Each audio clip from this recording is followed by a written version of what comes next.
Yes, hello and welcome back to the Football Tribe UG channel. Robert Kesakos is your usual suspect. Welcome back to the channel once again. It's a beautiful Monday night. For those of you that are joining us, allow me to do the honors of testing out our audios, and we will get this underway very soon, very soon. Because I thought I was hesitant, but I thought we should hoop on here and talk a few things. It's never a dull evening in the world of sport because there is news that did break during the course of the day. Of course, we did put out that short. We did speak in the morning about most of it, but I thought we should catch up on the very latest developments on some of those stories that we did speak about in the morning. So, welcome back to the channel.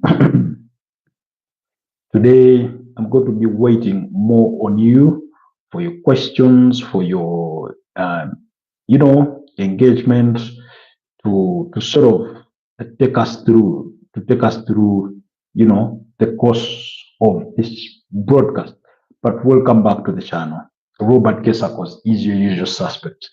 As we discussed, of course, the transfer, window does open quite very soon, and that will get underway in the very near future.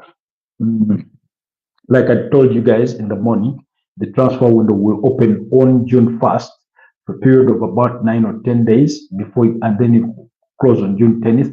And that's because there is the FIFA Club World Cup that will be, going on, and we'll be speaking a little bit about that.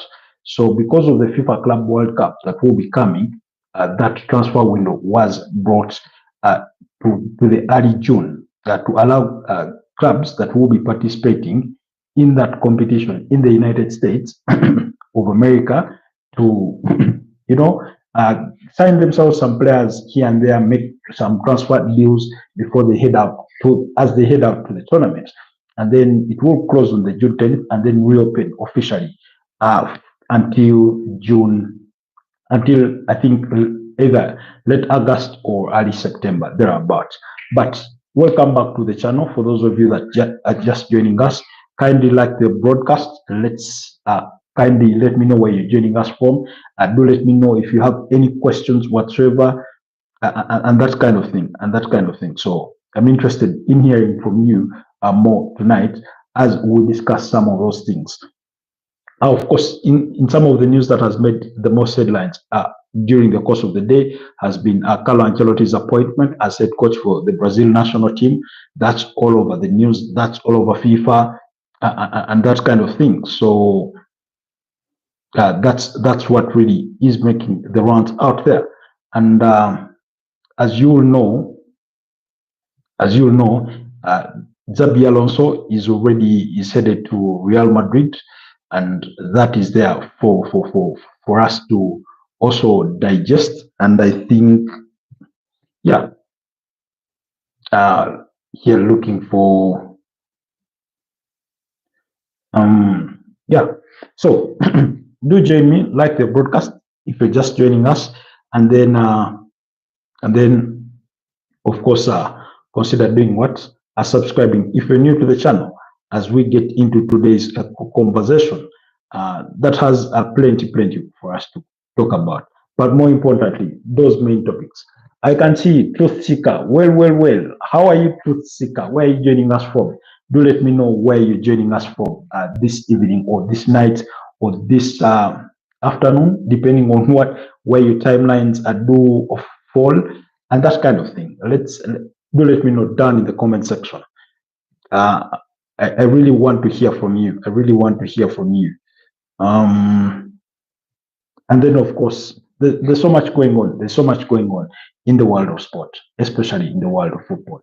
So, guys, kindly like the broadcast. I beg you, like the broadcast. Subscribe to the channel if you're new here. Uh, Please let me know if you have any question, if you have any comment. Let's chat. Let's have an engagement down in the comment section. But more importantly, let me know where you're joining us from as we digest some of today's news. Of course, like I said, oh Yes, truth seeker. I'm waiting for you to tell me where you're joining us from. I'm waiting for you to tell us where you're joining us from. But welcome to the Football Tribe YouTube channel. Robert Kesakos is your usual suspect. And it's good to have you.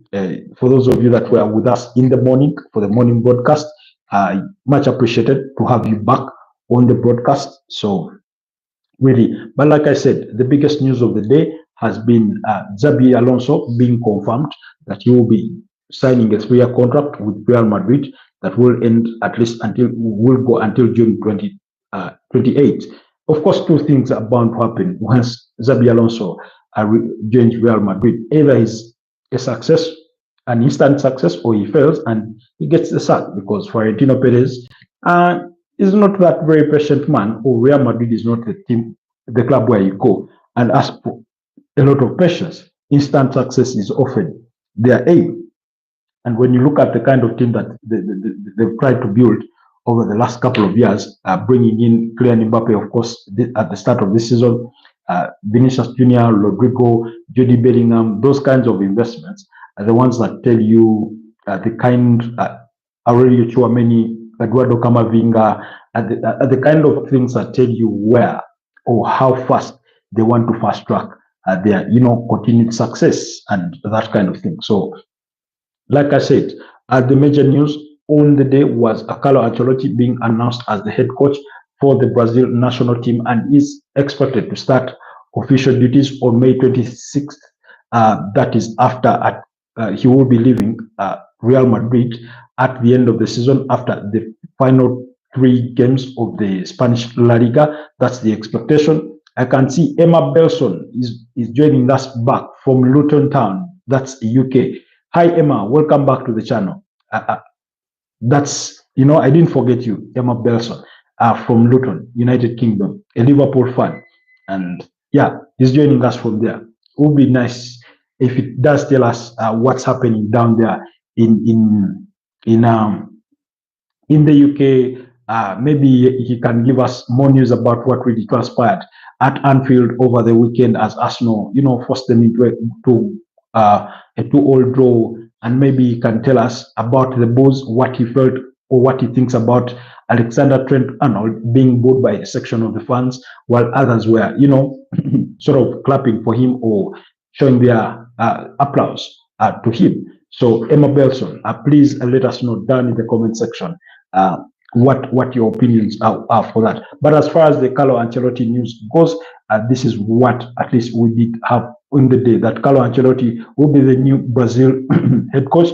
Plan confirmed and agreement done. That was according to Fabrizio Romano. The staff have been decided, documents signed, and exit process from Real Madrid will follow with special farewell. Ancelotti will start work for Brazil from the end of May. And like I said, that will be around May, that will be around May 26th. That's the expectation. Now, of course, this sort of backtracks our earlier submission that he would be leaving Real Madrid after the El Clasico, because that's the conversation that has been making the rounds. Those goalposts have kind of shifted over time. Initially, the expectation was that he would leave after the Copa del Rey final, in which they lost to Barcelona by 3-2. And there was, at the time, the news was such that regardless of what the result would have been, whether Real Madrid won or not, of course they didn't, losing 3-2 to Barcelona, he would leave then. And then there seemed to be, there then came reports in the aftermath of that same game that they were having a disparity between Real Madrid and Carlo Ancelotti over the final year compensation of his own contract, and that they had not yet come to terms on on payment terms and the exit process. So then that meant that Carlo Ancelotti continued to stay at Real Madrid. That's the news that we are getting. And then fast forward, that situation kind of got resolved as far as Real Madrid and Carlo Ancelotti were concerned. And then that's when we got the news that he could be leaving after the El Clasico, which we did witness yesterday. That was on Sunday. Barcelona beating up against Real Madrid by 4-3 to complete a quadruple victory over the course of the season against their arch rivals. So again, now as of today, even when he has been officially been appointed as the Brazil head coach, he's still at Real Madrid, and the expectation is that he will leave after Real Madrid's final game of the season against Real Sociedad, and they will bid him a proper farewell and that kind of thing. So that's the expectation. Of course, in the morning, like I've spoken about, the main news was about Xabi Alonso agreeing to join Real Madrid on a 3-year contract, and those, things to be ironed out. That's to be expected, of course, but it's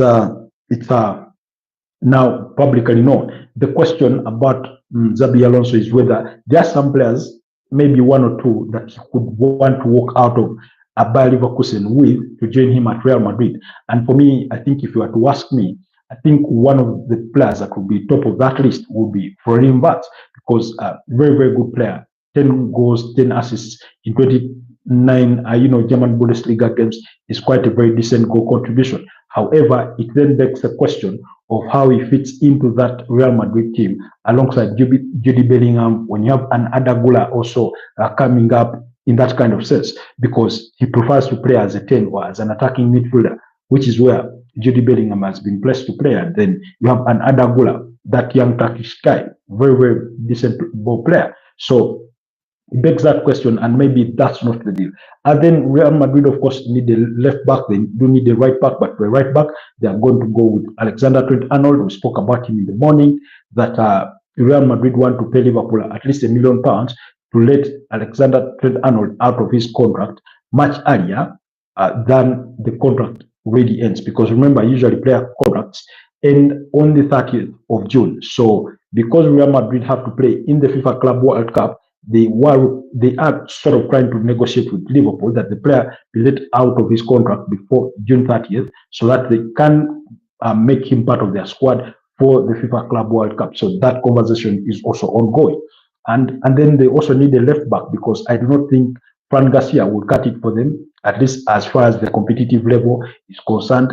And then Farland Mendy, oftentimes too injured. I think they need somebody in there. And for a team like Real Madrid, I think the options will be the likes of Nuno Mendes at PSG, although I do not think the way they've been spending lately, they really have the cogence to go to PSG and pull out Nuno Mendes. Maybe they can look at Milos Kakes, who is also attracting interest from Liverpool. That's the AFC Bournemouth left back, Milos Kakes. And then who else? Of course, I do not think they can tempt Liverpool into getting Andy Robertson. So that's not to be expected. You look at Manchester United, there's no player they can pull out of that. You look at Arsenal, it's not a plausible player they can pull out of there. You look at Chelsea, Marco Cucurella, I do not think so, certainly, and that kind of thing. But at least they will need a left back. That pretty much well we do know. And then in the wake of that news, of course, now that Real Madrid have so many injury concerns, because I was reading just a couple of hours ago that Lucas Vazquez has suffered an injury to his left. This is, I don't know how to pronounce this, but it sounds like pectinitis muscle or pectineus muscle, something like that. Forgive the mispronunciation, but it's PECTINEUS muscle. So that's another injury, in addition to Antonio Rudiger, in addition to Eder Militao, in addition to David Alaba, Dani Carvajal, and everybody else, literally in that Real Madrid defensive composition. So, and then of course, so when you look in the wake of Carlo Ancelotti being announced as head coach for the Madrid national team, we did get more news from Fabrizio Romano saying that Carlo Ancelotti has already made initial plans to discuss Casemiro's return as part of Brazil's squad. The relationship has always been excellent between the player and Carlo. Wants more leaders to be part of the squad, including Manchester United's midfielder. To be honest, as a Brazil fan, maybe it may concern me a bit, but also, to be honest, Casemiro has had a fairly good couple 2 months so far, as far as playing for Manchester United is concerned, especially when they are in their European campaigns. That's in as far as the Europa League is concerned, and that kind of thing. So it really begs the question, like, okay, it doesn't make the question, but it makes his reasons valid, so to speak, if we are to go down that direction. But like I said, because of that transfer window, clubs really want to sign some players. And I told you earlier on in the day that that Man City is one of those, and Chelsea, that will represent the Premier League. PSG is in there, Atletico Madrid is in there, Real Madrid is in there, Inter Miami, El Ahly, Palmeiras, FC Porto. So I'll be reading for you the groups, the groups that are the different teams in the respective groups, because it's from Group A to H. I think those are 8 pools with 4 teams apiece, similar to the old or to the previous UEFA Champions League format before this season. So we'll be getting a deep dive into that. But on the topic of transfers, the Chelsea are trying to sign Rafael Leao from AC Milan, a very good player in Rafael Leao. That's from AC Milan, Portuguese international. Now, he's a very good player who I think sometimes is inconsistent. Like sometimes he tends to deliver below expectations. He's a player that has so much potential to unlock in himself, but I don't know whether it's about the system. Of course, he was part of that AC Milan team that won the Scudetto. I think that was when 2022 was that there, maybe because then the following year Napoli won it, and then the following year Inter Milan won it, that kind of thing. So he was part of that team, and Chelsea are trying to sign him. There was a story on Court Offside. That was a story by Court Offside that Chelsea are interested in signing Rafael Leao from AC Milan, and the deal, it's expected that AC Milan could demand a fee in the region of 60 million pounds for the Portuguese international. Is he worth it? It depends. It depends on what your objectives are. Let's not forget, Chelsea have signed so many wingers. They've gotten it both wrong and right. I think they got it wrong, horribly wrong on João Felix. I think they got excited in the moment. They got it wrong, at least from what it does appear to be at this stage with Mikhailo Mudryk. Remember, in a way, Mikhailo Mudryk to Chelsea was a panic buy.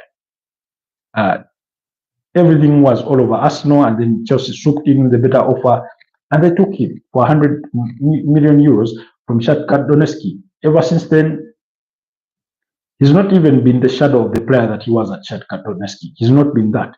He's been totally a different player, and not for the better, but for the worse. And then, of course, came in the news that he was being investigated for substance abuse and all that kind of thing. So all that did not help Chelsea, and did not help the cause of the player for as far as his Chelsea career is concerned. And as we speak of today, he's among the players that Chelsea are willing to let go of. I think there was even speculation of a potential loan, potentially loaning him back to Shakhtar Donetsk to have him sort of regain, get his career back on track, and maybe Chelsea can look to cash in on him once he regains his, a career back on track, and that kind of thing. So, that's the expectation in that regard. Then, so it's João Felix, it's Mikhailo Mudryk. Then you do have a Noni Madueke who was blown hot and cold this season. Then you do have Pedro Neto. I think that one has been successful. That one we can say. I mean, Chelsea has so many players that sometimes you forget about them. But among the other players that Chelsea are interested in signing is the Canadian striker Jonathan David, who will be a free agent in the summer after leaving Olympique Lyon, because his contract does expire at the end of the current season. And according to a story by Court Offside, they do say Arsenal are interested in signing the Canadian international striker Jonathan David as a free transfer when his contract expires. But of course, the 25-year-old has decided not to sign a contract extension with Olympic Lyon. That's to be pointed out. But on his radar, Liverpool and Chelsea. So Liverpool and Chelsea have been mentioned in, and then I think Napoli has been the other side that has also been mentioned in the conversation to trying to look to sign him. And speaking of Arsenal and the striking situation, I've always been the opinion, or I'm of the opinion that Arsenal need more than one striker. That's my opinion, and I'll tell you why. Because when you look at these situations, let's assume Arsenal go and spend maybe 80 million pounds, maybe 100 million pounds, whatever amount of money they may spend on a good striker, very good striker, a starter, and somebody that they believe will walk into that team, make it better, and be a starter, an absolute starter. What happens when you lose that player to injury for 2, 3, 4 months in a season? What then happens? Do you simply go take yourself back to square one because you do not have a backup striker, you do not have an understudy, because previously you had an Eddie Nketiah who would chip in as few goals as he could score, because last season he only scored 5. I do not know how many he scored for Crystal Palace this season, but I'm sure there are quite few as well, because he did score for Crystal Palace, I think, in the first 4 months. And then you've lost Chido Martin Obi to Manchester United. You let Mika Biliath leave for Austria, and then he ended up at Monaco, and that kind of thing. So I can see Just Smile says hello Just Smile. Welcome to the broadcast. Good to have you here. I think it's my first time seeing you here. Kindly like the broadcast and also consider subscribing to the channel. But you're most welcome. Do let us know where you're joining us from, what country you're joining us from, or what city around the globe that you're joining us from. Earlier on in the morning, I had somebody from Nigeria, and it was quite interesting for me because there's a coolness about Nigerians. It's a cool stream. Thank you so much. Thank you so much. Kindly consider subscribing to the broadcast, to the channel, sorry, and help me grow as well. So, with that context in mind, Ichi Lesi Ini Abo Da. Oh, forgive me, what language is that? is that Igbo? Is that Igbo? I know Nigerians speak Igbo. Is that Igbo? Is that a Nigerian language? Anyways, like I was saying, because Arsenal do not have that understudy of a striker, because of the young talent they've lost to different teams over the last 1 year, you then have a Gabriel Jesus who is out injured for 9-10 months, and you do not know the kind of shape he's going to be in when he returns. And even when he returns, you're very sure, 100% guaranteed, that he's going to get injured within the next 1 or 2 months after returning from injury. So really, that doesn't do you any favors. So once you bring in that big striker and he gets injured, you basically go back to square one, where you're having Kai Havertz or makeshift Mikel Merino playing as your lead striker, and you do not want that. So I do think that Arsenal need to sign 2 strikers at the very least. Sign your main number 1 striker, convince Liam Delap to also join in, go convince Jonathan David that he can be in a competitive team like Arsenal and, fight for playing time and get it. So that's what I do think Arsenal need, because remember, last season but one, in fact, last season, Arsenal signed Urian Timber, and he got injured on the first day in their game against Nottingham Forest. I think Arsenal won that game by 1-0. And he suffered an anterior cruciate ligament injury that kept him out for almost the entire season. He came back very, very late on, and this season has been like a new signing and quite a revelation of a defender, very brilliant player. So they lost that, and I did feel that it altered part of what their plans had been for the season. So you do not want to find yourself in that kind of situation with a striker. So Arsenal would really need to sign him. Last I checked here, scored about 16 goals in the league, and that's more than any of Arsenal's top scorers this season, because Arsenal's top scorer in the league has been I think Kai Havertz with 9 goals, and he's been injured since early Feb, and that kind of thing. So the Arsenal really need to sign a striker. So that one, they are monitoring the situation with Jonathan David and would want to sign him. That's according to Code Offside. And then, yes, speaking of Jonathan David, he scored 25 goals and provided 12 assists across all competitions this season for Lille. For Lille. So, I mean, that's no Arsenal player has matched that. In any case, that's the kind of return that you need to have, in a striker, in even a second striker. You look at teams that have won the league in the last couple of years. Look at Man City. There's a time they've had brought Erling Haaland last season at the same time when they had Julian Alvarez. So that gave them the advantage. When you look at years gone by, they had Sergio Kun Aguero and they had Gabriel Jesus. So they've always had more than one striker. Look at the struggling Manchester United. They still have their 2 strikers. In fact, 3. They have a Rasmus Højlund, they have a Joshua Zirkzee, and they do have a Chido Martin Obi in there. Never mind that they may not have used them to their full potential. Look at Chelsea. They've had a Christopher Nkunku. They've had they've had Nicholas Jackson. Then there's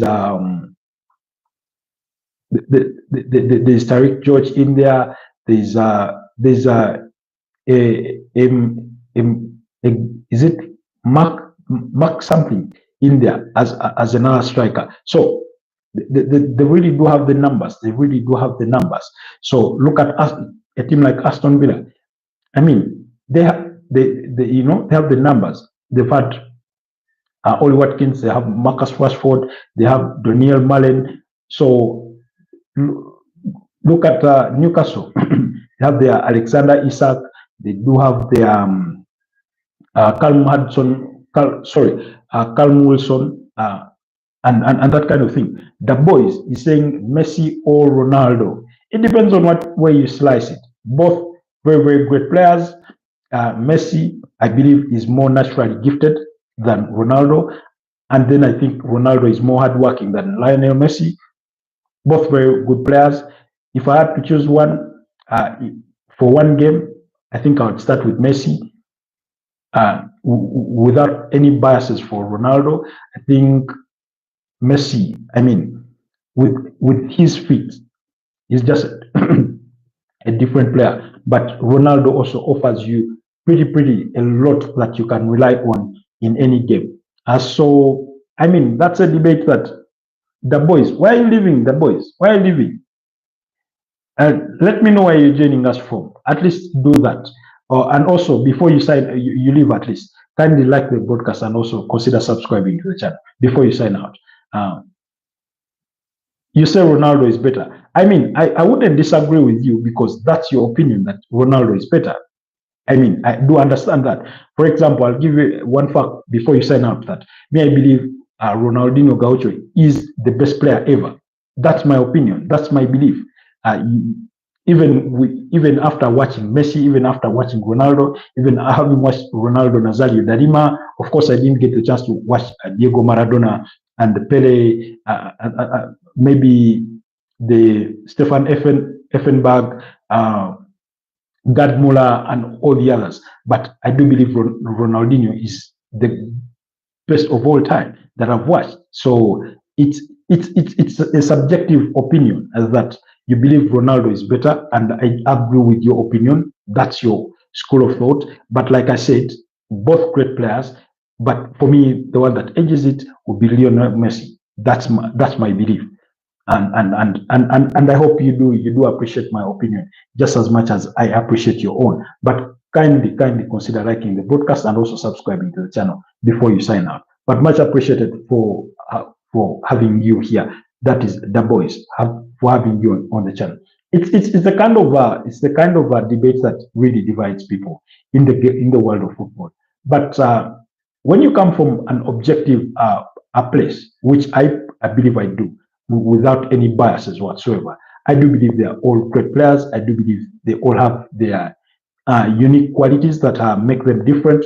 And like they once said, or once Ronaldo said that their competition made each other better. So there is that. So, anyways, that's it. So if Arsenal to make the deal happen, then they should be already in the ears of Jonathan David to see if they can get him. That's from Code Offside. Of course, so much going making the runs. But like I said, then Arsenal are interested in signing Anthony Gordon from Newcastle. Whether they can pull that off remains to be seen, but they do hold interest in Anthony Gordon. And then, like I said, let's go to the FIFA Club World Cup before we return to more transfer gossip and what's making the rounds out there. In Group A, these are the groups for the FIFA Club World Cup. In Group A, there's El Ahly, that's from Africa, that's Egypt. Then there's Inter Miami from the Major League Soccer. Then there's Palmeiras, and as well as FC Porto. That's in Group A. In Group B, there's Atletico Madrid, there's Botafogo, there's PSG, and Seattle Sounder. Yes, Seattle Sounders. And then in Group C, there's Auckland City, there's Bayern Munich, there's Benfica, there's Boca Juniors. In Group D, there's Chelsea, there's ES Tunis, that's from Tunisia, there's Flamengo, there's Lyon, and not the Lyon of Lyon. This is Leon. And then in Group E, you have Inter Milan, you have Monterrey, you have River Plate, and Urawa Reds. That's for Group E. Then Group F, you have Borussia Dortmund from Inense, you do have Mamelodi Sundowns from South Africa, and you have Yulan. Sorry, Yusan, yes. And then in Group G, you have Al Ain, you have Juventus, you have Man City, you have Wydad AC. Boss Royal, hello, Boss Royal. Good to have you on the channel for another time. Boss Royal, nice to have you back. Welcome back to the channel. Remind me, what time is it on your side?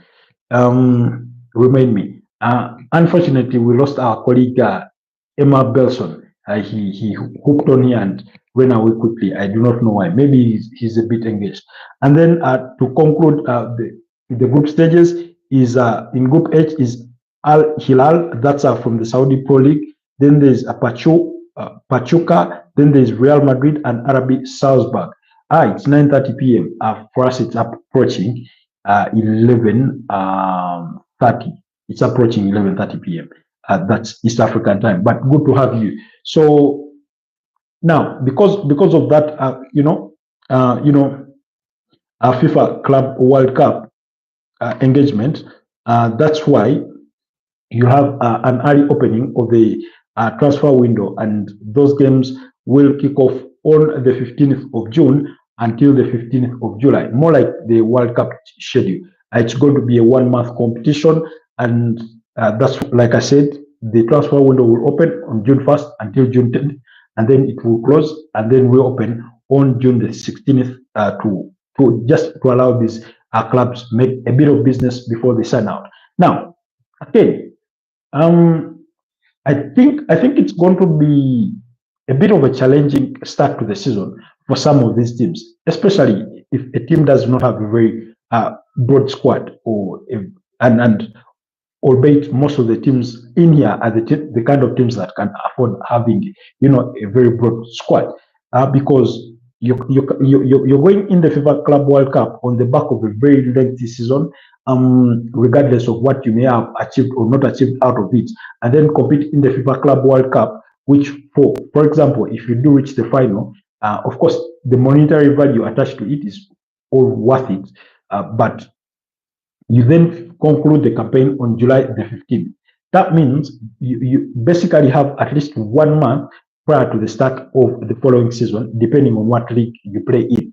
So I'm assuming, let's say you're a Premier League team, you're a Spanish La Liga team, you're an Italian Serie A team. Usually the season starts in mid-August, or usually early or mid-August. So if a team like Man City, for example, if you go ahead and win the FA Cup, if you can't beat up against Crystal Palace next weekend, that's at the Wembley Stadium, the FA Cup final, you then have a curtain riser between you and Liverpool, the winners of the Premier League, for the Community Shield before the season starts officially. And then what does that mean for your preseason? Does that mean that you use the FIFA Club World Cup to serve as your preseason?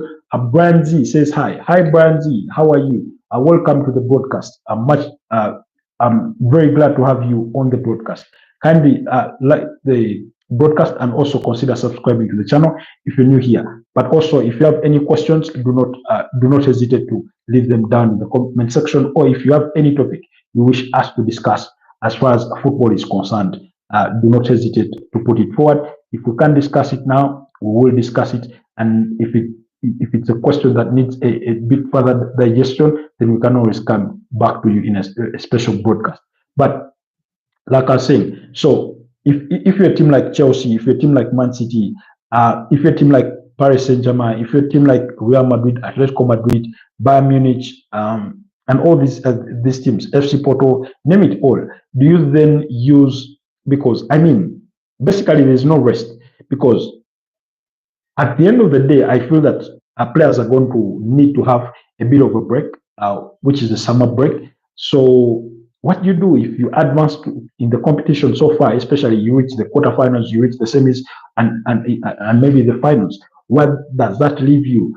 That means you're going to send on your players on a 1 week break or at most 2 weeks, and then they return back for preseason, which obviously advantageously that 2 weeks won't cost them much fitness being out of action. But then, be that as of it may, again, also 2 weeks is not the longest of time for players to sort of rest and recuperate for the following season. So then things sort of pick on fast. This kind of reminds me of what we had in the post-COVID era, and I've talked about this so many times in different forums, that players over the last couple of years, especially in the aftermath of the post-COVID era, was that you've had so many injuries because players have played so many games. For example, when we got done the 2019-2020 season and we came back for the 2021-2022, the 2020-2021 season, in between there you had the Euros. For those of you that remember, that's at the end of that season. That were Euro 2020 was played in Euro 2021. In 2021, sorry. So then after that, you had the FIFA World Cup in 2022 in Qatar. Then 2023, you had, for example, the Africa Cup of Nations that was played last year in January. You get so. I mean, that's constant football. And then, of course, the Africa Cup of the season, Africa Cup comes midway the season. And then this time around, you have the Africa Nations Cup coming in December. So imagine you're a player like, imagine, let's say, you're a player that has played the season, and then you have, let's say, with Mamelodi Sundowns, then you go play in the FIFA Club World Cup. Then after that, you return and the league resumes for you. And then you play the Africa Cup of Nations. And then you go back to the league. I mean, is it too much?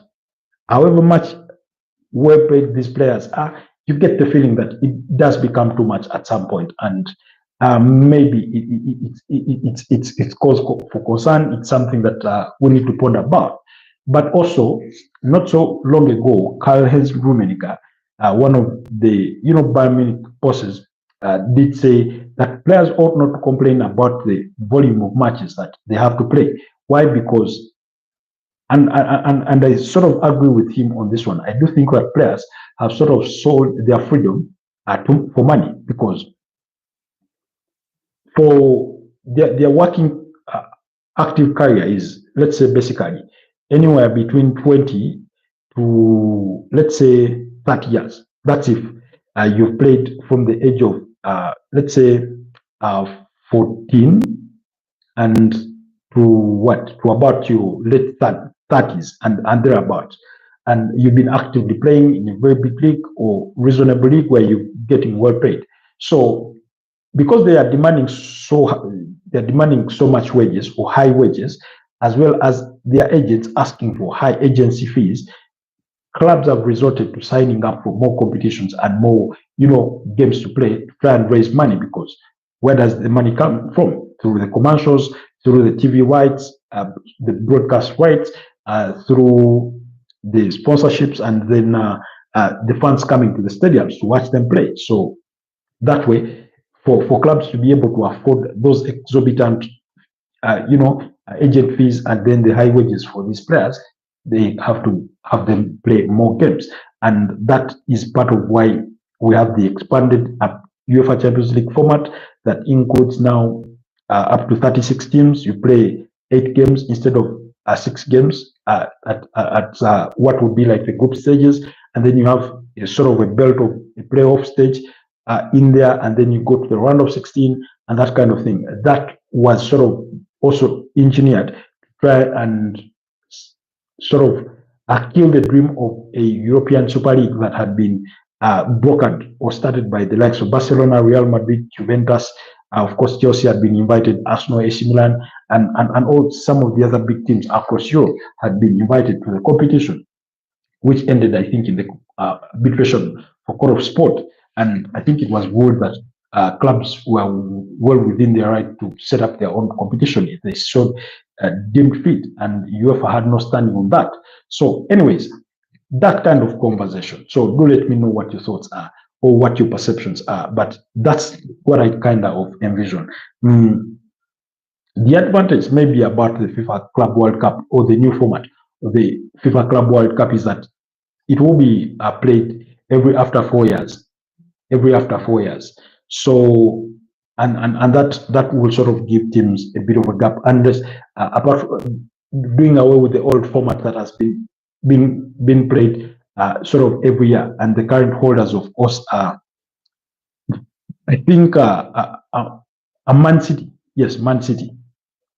They're the ones that won it, I think. Yeah.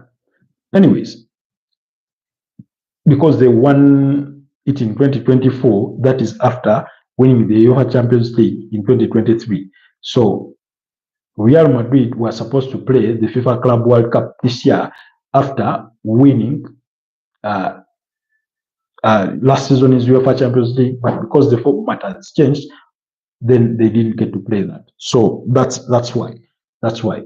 But again, let me know what your thoughts are on all those things, on all those submissions, what you want to hear about your team. Earlier on, we spoke about, transfers again. It's that kind of period where you expect Leroy Sané, Bayern Munich not willing to pay him higher wages, 29-year-old, still not out of his prime. He can give you great football, pretty much like Jadon Shaqiri did, going back to FC Barcelona and helping them to win the league title after 8 years and that kind of thing. And then, of course, you do have you do have the conversation around Florian Wirtz. Bayer Leverkusen as being reported that they do not want him to join Bayern Munich. They would rather he joins a team elsewhere, probably possibly outside the German Bundesliga, and Real Madrid have been mentioned in that conversation, but most of Man City are the ones in the sort of lead of that, of potential suitors where he could end up. Then you do have Man City also interested in signing Morgan Gibbs-White from Nottingham Forest. Then Callum Hudson-Odoi yet to make his decision on his future. He has interest or offers from elsewhere. I think about a year left to his contract at Nottingham Forest. And then Bryan Mbeumo is one of those names that are, been hotcakes in recent transfer gossip because of his, his stats this season. Very, very good player, Bryan Mbeumo. He's posted very good numbers. He has about 18 Premier League goals and 7 assists across the campaign in 36 games. He's not missed a single game this season. That's a goal contribution of 25. which is a very decent return on investment. And then Johan Visa, their level with Johan Visa on goal squad. Even Johan Visa has 18 goals, but it's Brandon Buemo that has really caught the eye of many. Then Antoine Semenyo, both players being linked with potential moves to Manchester United. Arsenal also mentioned as potential suitors. Then Morgan Rogers at Aston Villa, about 9 assists and 8 goals so far this season. They did sign him from Middlesbrough. I think that was in 2023, January 2023, around that time, or about thereabout, or later on. But from Middlesbrough, and he's attracting interest from Chelsea as well as Arsenal, although the price tag on him is quite significantly high, anywhere between 70 to 90 million pounds, according to reported figures. So there's a lot going on there in that basket. But anyways, it's we are 5 minutes beyond the half hour mark, past the hour of 11. So allow me to wish you guys a wonderful rest of the night. Thank you for those that have been able to join us. Much appreciated for the time you've been with us. For those of you that were with us for a very short stint, I will still do not take your couple of minutes for granted. They are still much appreciated. And I want to send my shouts out to the Truth Seeker, Emma Belson, Just Smile, the boys, Boss Royal, as well as Brandy. Really shout out to you guys for interacting with us on here, and for those of you that liked the broadcast, and for those of you that did not like or send in your comments, but did follow the conversation for the better part of the time. Otherwise, stay blessed and have yourselves a wonderful rest of the night. Bye bye.